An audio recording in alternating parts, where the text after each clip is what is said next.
Gravando. Bom dia a todos vocês. Júlia, David, tô por aqui, que novidade. Boa. Guilherme, Ronieri, Opa, Beatriz e Zeca tá entrando, conectando aqui também. que página? A página foi passada para casa, página 8 do livro Ah, didático. Ao longo de todos os anos 1800, século XIX, surgiram várias ideologias que propunham o estabelecimento de sistemas cooperativos de trabalho, sem a exploração dos trabalhadores pelos patrões, com a formação de sociedades mais justas e igualitárias. Entenda bem, gente, o que essa ideologia está querendo. O que ela está querendo? Sistema cooperativo de trabalho, que haja uma cooperação, uma ajuda entre os trabalhadores, sem exploração e uma sociedade justa e igual. Reúna-se com o colega, não dá, tomando por base as informações, debata essas questões e responda. Retomando a página inicial do capítulo, apresente nas linhas a seguir as condições de trabalho e vida no contexto da Revolução é qual Industrial. página? Fácil, né? Página que foi passada para casa, 8 de atividades, a correção. Então, olhando lá a abertura do capítulo, como eram as condições de trabalho e vida durante a Revolução Industrial. Precárias. Olha que Eu palavra coloquei, bonita. eu coloquei a carga horária cansava, sabendo que o tempo para eles era dinheiro, que era Excelente, cansativo. excelente. Precárias, cansativa, onde o tempo, essa informação que Júlia nos deu, Onde o tempo era mais importante, onde o dinheiro era mais importante que a saúde do trabalhador. isso, também era vendido. Ou seja, é aí que vai surgir literalmente a expressão tempo é dinheiro. Segunda pergunta: de que forma a proposta do estabelecimento de cooperativas entre os trabalhadores, presentes nesse projeto que diz lá na pergunta, colocava-se contra o sistema de trabalho vigente até então? Vamos entender aí a pergunta. Se nós tínhamos uma exploração do trabalho que gerava, como diz a pergunta, desigualdade, ou como vocês disseram na resposta, condições precárias, cansaço, baixa expectativa de vida, Roniero está dizendo aqui. Então, se a exploração do trabalho gerava tudo isso, ele quer saber na próxima pergunta. Eu acho que teve um probleminha aí. Eu acho que eu errei.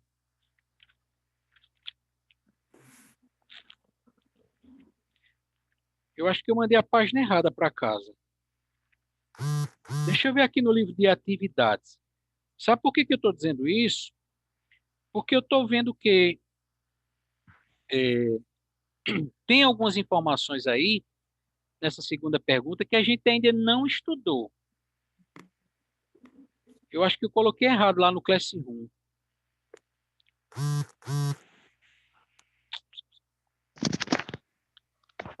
Página 8 do didático.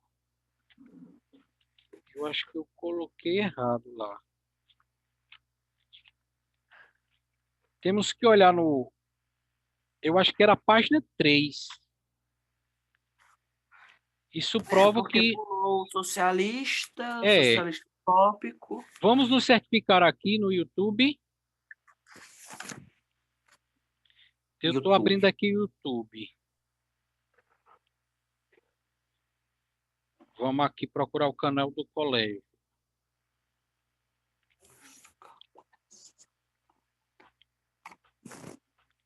Parararararara, vídeos. Da semana passada foi a data, mas pior que aqui ele não mostra por data, né? Nós temos que achar a aula de história. História oitavo ano.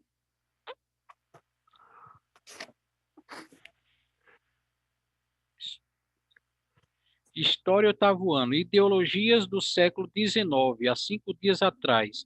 Só teve 5 visualizações. Então, isso prova que estão enviando a tarefa no Classroom sem assistir a aula, né?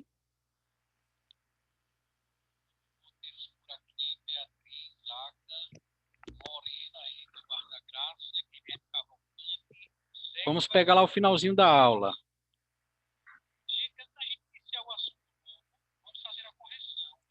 Alguns assistiram online, né? Vamos pegar lá o finalzinho da aula.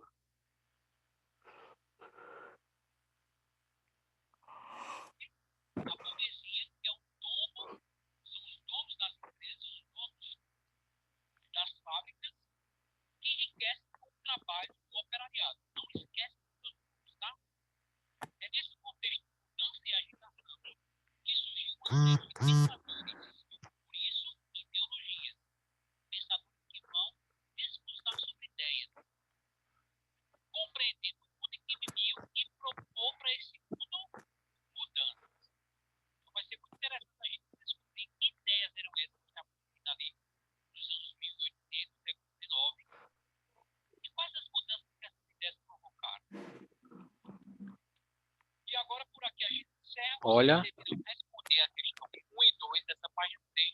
página 3 do livro didático. Tá vendo? Isso prova que alguns mandaram direto no Classroom, sem assistir o vídeo aula, e mesmo aqueles que assistiram, houve uma confusão mental aí, né? Que a gente não lembrou que o professor pediu a página 3 e lá no Classroom estava a página 8. A gente não se atentou a esse detalhe. Então, a gente vai deixar respondida essa primeira questão e a segunda a gente responde depois, tá? Eu fiz a página 3 também. Ok. Agora eu não estou conseguindo apagar aqui. Então, vamos fazer a correção da página 3, que ele está dando uma travada. Este computador meu, só a misericórdia. Vamos lá na página 3. Daqui a pouco ele volta ao normal. Voltem umas páginas.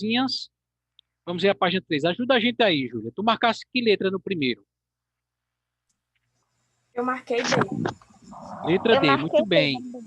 Ok, confere aí, Guilherme, Ronieri. Cadê os demais? Confere aí se marcaram a letra D no primeiro da página 3. Depois eu vou fazer essa correção lá no Classroom, mudar lá de 8 para 3. Eu logo estranhei, porque a gente não viu o liberalismo na página 4, a gente não viu o socialismo na página 6. E aí estava meio estranho lá a segunda pergunta. A primeira foi fácil porque a gente ia direto na imagem de abertura do capítulo, né? Já passamos por ela. Sim. Aí no segundo eu botei: a burguesia se beneficiava com a Revolução Industrial, pois ganhava mais lucro, um lucro excessivo, com mão de obra barata e contínua, junto com o proletariado. Isso, muito bem. Estabeleça uma Professor, relação. eu coloquei o meu diferente. Como foi que tu essa aí, Júlia? Eu coloquei: modificou as estruturas de produção da Europa, fazendo que surgissem dois grupos, a burguesia e o proletariado. Tá certo também, assim como a resposta de Guilherme. Mas alguém gostaria de comentar a sua resposta? O silêncio me diz que não. Mas seria isso, né? A Revolução Industrial mudou o cenário, fazendo surgir dois grupos, marcado pela exploração, como disse Guilherme. Seria mais ou menos essa aí a ideia de resposta. Você pode ter dito com outras palavras, mas sempre seguindo essa linha de raciocínio. Acho que foi Ronieri que disse alguma coisa aqui no chat, mas eu não consigo ver porque está travando aqui, Rony. Podemos dar continuidade na página 4, embora a projeção aqui esteja travada, mas a gente está com o livro físico em mãos, vamos dar continuidade, né? Diz assim na página 4. O título deste capítulo é Europa, Ideologias e Ideias, lá dos anos 1800, século XIX, apresenta um termo que, sem sabermos o seu significado, não permite avançarmos em nossos estudos. Olha o que, é que ele está dizendo, gente. Vamos entender o que, é que a gente está lendo. Ele diz que o título traz uma palavra, um termo, que se a gente não entender, vai ficar difícil o nosso estudo, que é a palavra ideologia. Quem lê para a gente essa janelinha da página 4? Ideologia é um certo pensamento que a pessoa tem que ser firme e forte, que é aquilo que a pessoa acha que é o certo, não o que outras pessoas vão dizer a ele que é o certo. Excelente, não precisamos nem ler, que o nosso colega Guilherme deu uma tradução aí, numa linguagem bem atual. E ele, quando Guilherme definiu agora ideologia, essa ideia que você tem em mente, ele disse uma coisa muito interessante. Às vezes você é tão cego naquela ideologia que você mata e morre por ela. Você defende aquela ideologia, aquele sujeito de pensar com unhas e dentes, e ai de quem pensar diferente. Então, gente, nesse capítulo 13, olha como é interessante. A gente está estudando essas ideias. Ideias que, como o nosso colega Guilherme acabou de dizer, provocaram, inclusive, mortes. E mortes de até de imperadores e de reis. Né? Pessoas que, em nome de uma ideologia, e para que aquela ideia, aquela ideologia fosse implantada em determinado país, em determinada sociedade, até os governantes daquela sociedade foram mortos em nome dessa ideologia e muitas outras pessoas. Por exemplo, uma ideologia que matou muita gente, que nós temos conhecimento, o nazismo. Todos vocês já ouviram falar do nazismo, né? Então, o nazismo é uma ideologia, uma ideia, uma maneira de pensar, que em nome dessa maneira de pensar, excluiu, matou muita gente, né? Continuando aí na próximo parágrafo, não precisamos ler a janelinha, porque o colega Guilherme já traduziu para nós. Em outras palavras, ideologia pode ser descrita como uma maneira de se entender o mundo, pensamento, conjunto de crenças ou valores. Os anos 1800, século XIX, testemunhou o surgimento de várias dessas ideias que refletiam sobre assuntos como a realidade industrial, principalmente ideias para pensar a economia. Então, como essa relação do patrão, do empregado, até que ponto o empregado tem direitos, deveres, obrigações e os lucros? Esses lucros de onde Isso vêm? depende do patrão. É. Então, são essas ideias que começam a surgir ali nos anos 1800, que é o fim do poder absolutista ou a função do Estado. Então, todas essas ideias vão refletir sobre isso, sobre a economia, a indústria, o poder político, a função do Estado, com E maiúsculo, do governo. Ou seja, tratava-se de questões que marcavam a realidade europeia naquele momento. Muitos desses conceitos mantêm-se, olha, gente, presentes de alguma forma na atualidade, hein? E influenciaram importantes eventos, como a gente acabou de dizer, inclusive guerras, revoltas e mortes. Então percebe aí que não é um assunto assim tão besteirol como que possa parecer. Uma dessas primeiras ideias, quais foram, ainda aí na página 4, qual foi uma dessas primeiras ideias? A ideia teve, o liberalismo. O liberalismo. Antes da gente iniciar a leitura do liberalismo, só lembrando aquilo que a gente estudou no sétimo ano. No sétimo ano a gente estudou um negocinho chamado mercantilismo. Não sei se vocês vão lembrar, que era o mercado controlado pelo rei. Ah, que só podia vender e comprar da capital, né? Boa, Guilherme. No mercantilismo existia um negócio chamado, entre outras coisas, né, protecionismo alfandegário, encarecer os produtos que vêm de fora, balança comercial favorável, o rei não deveria vender mais do que comprar para lucrar, metalismo, acúmulo de metais, explorar isso nas colônias. Existia também isso que Guilherme lembrou, no mercantilismo, existia o chamado pacto colonial. As colônias só poderiam comprar e vender das suas metrópoles. Alguém está digitando alguma coisa aqui no chat, mas eu ainda não consigo abrir, porque ainda está travando aqui. Então, gente, ó, lembrando o mercantilismo, esse liberalismo, que é a primeira ideologia que a gente vai ver do século XIX, dos anos 1800, o liberalismo colocou fim a esse negócio chamado mercantilismo, tá? Então, quem lê para a gente aí sobre o liberalismo? O liberalismo fortaleceu no século XIX. Objetivava o estudo e compreensão do mecanismo funcionamento do capitalismo. Para muitos estudiosos, era também forma de aperfeiçoá-lo. Aperfeiçoar o Essa capitalismo. ideologia pode ser dividida em liberalismo econômico e liberalismo político. no campo econômico, pregavam uma economia com menor intenção do governo.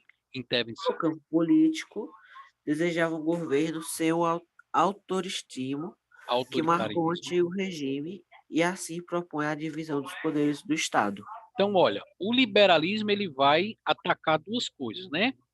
Como ele está dizendo aí nesse segundo parágrafo do liberalismo. Primeira coisa que o liberalismo vai atacar é uma economia com menor intervenção do governo. O governo se intrometia na economia, na época do mercantilismo.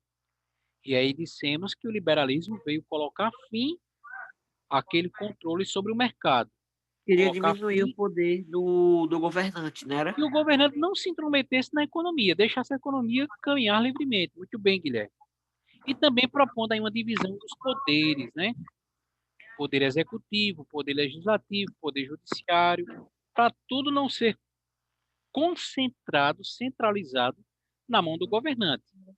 Quando tudo é centralizado na mão do governante, nós chamamos isso de absolutismo ou autoritarismo, né?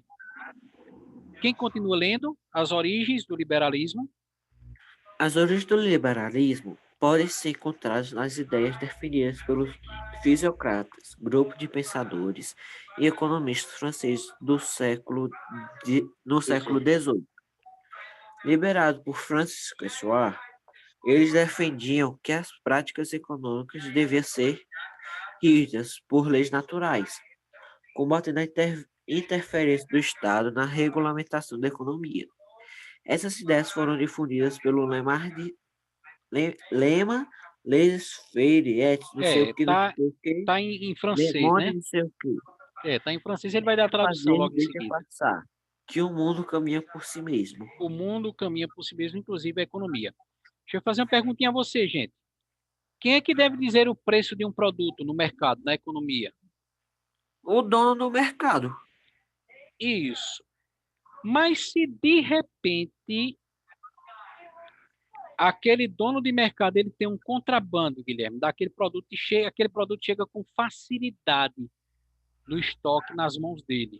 Aí ele aumenta Ele, o preço para lucrar mais. Professor, eu acho que quem deveria dizer o preço do produto era quem fabrica. quem fabrica. Sim, Julinha, mas aí tem um problema, certo? Você está errada não. Mas o fabricante daquele determinado produto, a gente compra direto na fábrica, Depende. depende do Não, produto, né? Mas no ele geral a gente compra de quem? no De mercado, loja. mas Mercado, na loja, ou seja, ele, ele poderia estipular um preço e se o mercado achasse justo, ou então quem estivesse vendendo achasse Ô, professor, justo, mas acho isso ó, da escola, um negócio da escola. Quando tinha aula, era 2,50 a garrafinha de refri, sendo que vende lá no mercado por R$ 1. Lá na padaria, lá em cima. aí é um certo pacto colonial, né? Obrigando a comprar da cantina, porque não pode sair. Era um pacto colonial aí. Mas aí vamos lá, gente. Digamos, como Júlia disse, que o fabricante deveria determinar: eu fabrico esse produto, mas a gente não compra diretamente ao fabricante. Então, o fabricante ele vai vender, vai repassar esse produto aos comerciantes, aos donos das lojas e mercados. Ô, E professor, mas aquele, se mesmo que o fabricante não faça a mínima, você está vendendo por maior preço ou por menor. Se ele está lucrando em cima disso, então, o que é que nós temos isso? O que é que nós vamos ter aí? Uma alteração no valor do produto. Não vamos ter uma mudança, uma alteração? Vamos, sim ou aham, não? vai. Porque, como o Guilherme disse, o vendedor que compra do fabricante, ele precisa ter um lucro pelo repasse do produto, pela a revenda, né? Então, esse produto final lá na loja, lá no mercado, quem é que deve determinar o preço dele? É o vendedor? Ah, meu velho é quem está vendendo. O vendedor, no caso, né? É. Mas é isso. Tem um negócio chamado concorrência, né? E aí, de repente, nessa Então, porque quanto concorrência, mais barato for, mais os clientes vão nele, porque vai gastar menos. é. Agora, veja um exemplo. Se existe um determinado setor de vendedores, um grupo que trabalham vendendo o mesmo produto. E, de repente, existe um daqueles que vai vender a preço baixíssimo. Será que os outros concorrentes verão isso com bons ou maus olhos? Olha ruim, porque tá tirando a clientela dele. E aí vai existir uma coisa, Guilherme, que eu vou mencionar diretamente aqui para vocês, antes da gente ficar desses arrodeios. Vai existir uma coisa chamada de tabelamento de preço. Isso existe em todo produto, em todo setor financeiro, até naqueles bens que não são bens de consumo, produtos que a gente compra para o uso, até bens de serviço. Por exemplo, você vai contratar um serviço de Uber, de táxi, uma corrida de mototáxi. Existe, mesmo nesses bens de serviço, que não são bens de consumo, produtos que a gente compra, nesses bens de serviço, existe um tabelamento de preço, que não pode ser vendido abaixo daquela tabela, para não prejudicar a concorrência. Porque senão, de repente, vão querer comprar só ou adquirir aquele serviço, aquele produto, só naquele que vende mais barato, os outros não venderão e vão sair prejudicados. Por outro lado, também aquele que vende em preço mais acessível, bem abaixo da tabela, ele não vai conseguir atender a toda a demanda de procura. Então, precisa haver um tabelamento de preço. Então, veja que aí já entra uma organização, mesmo que seja um sindicato, não sei, um sindicato dos vendedores do tal de eletrodomésticos, o sindicato ou a cooperativa, ou como que tem aquela negócio lá dos lojistas, né? A Câmara de Dirigentes Lojistas, enfim, vai haver alguma intervenção de algum organismo, seja um sindicato, seja uma cooperativa, ou seja o próprio governo municipal, a prefeitura, através de uma fiscalização que vai tentar manter algum controle para que não haja um desmando, uma desorganização no mercado. Mas, no fim das contas, a gente sempre vai procurar o preço mais baixo. Traduzindo toda essa conversa, uma primeira lei do mercado, como ele está dizendo lá nesse último parágrafo que a gente leu, né?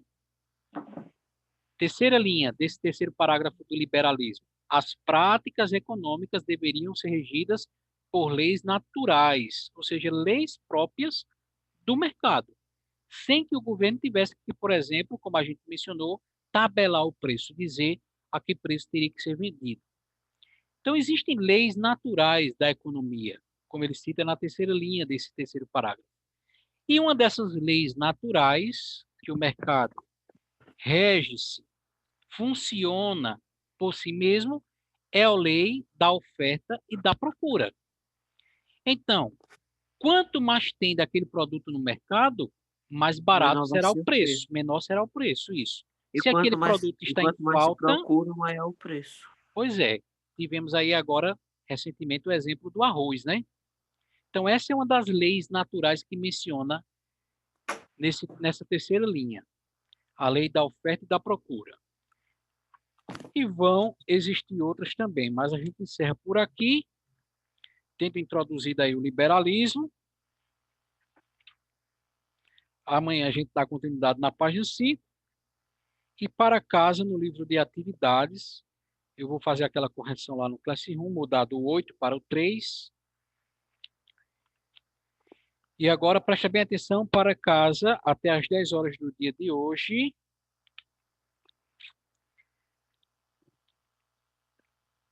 Página 5 de atividades. Tá? Vocês podem ir saindo da aula, porque ainda o meu continua travado. Podem ir saindo aí, mandem lá até às 10 horas a página 5 de atividades. Abençoado o restante de segunda-feira. Oi? 2 minutos? É, mas aí eu tenho aula agora de 10 horas com o 9º ano. Mandem lá a página 5 de atividades. Não deixem de assistir a live em comemoração ao aniversário do colégio hoje a partir das 3 horas. Assistam, comentam interajam para que os professores não se sintam sós. Tchau. Pode ir Tchau. saindo que o meu travou aqui. Tchau. Tchau. O professor não tem na live? Não vai mostrar os trabalhos, né? Vai. Então, infelizmente, vai aparecer essa onda. Interaja lá, Gui. Eu que fiz. Beleza. Tu és um artista. Nada a ver. Eu sou iniciante. Artista é o Anderson. Faltou hoje, não foi o antes faz falta. Coronavírus, Gabriel. Ó, tchau. Tchau. Pode sair aí que o meu tá travado aqui.